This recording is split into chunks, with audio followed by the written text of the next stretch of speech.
Efa resaka sosializa ihany sika tsy ataon'ny vadin'ny filoham-pirenena sy ireo ekipa miara-dia amin'ny ambanin-javatra ny sehatra ny fahasalamana isan'ny fantatra ary fa anampy amin'ny fampitaovana sy ny fanarenana ny sehatra ny fahasalamana eo anivon'ny centre d'appareillage be felatanana ny vadin'ny filoham-pirenena sy ireo ekipa miara-dia aminy ny sehatra sosialy tahaka izao dia tsy vaovao amin'ny vadin'ny filoham-pirenena intsony.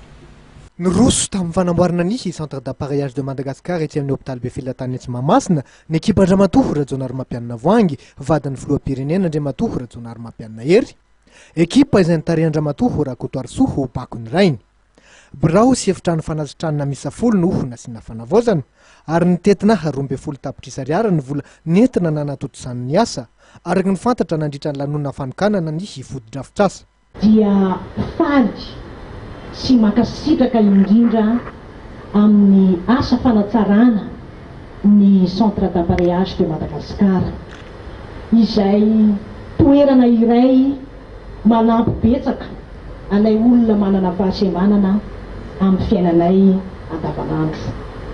Mbola manana olana sika malagasy noho ny tsy fahampian'ny fidiram-bola indrindra manoloan'ny fivoaran'ny teknôlôjia araka ny nambarana tompon'andraikitra ao amin'ny centre d'appareillage de Madagascar etsy be felatanana.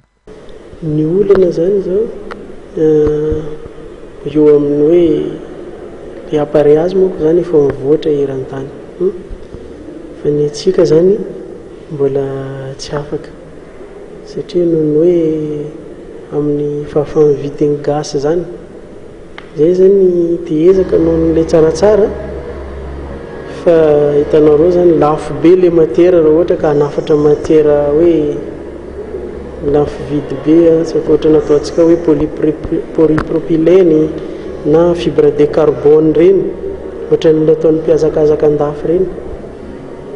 tokony vitan'igny atsika fa noho n'le fitaovana lafo zany rehefa atao zany ny kajikajy zany ny akatra ambony be le vidin'ny appareillage dia zany zany problème tsy maintsy mihena n'le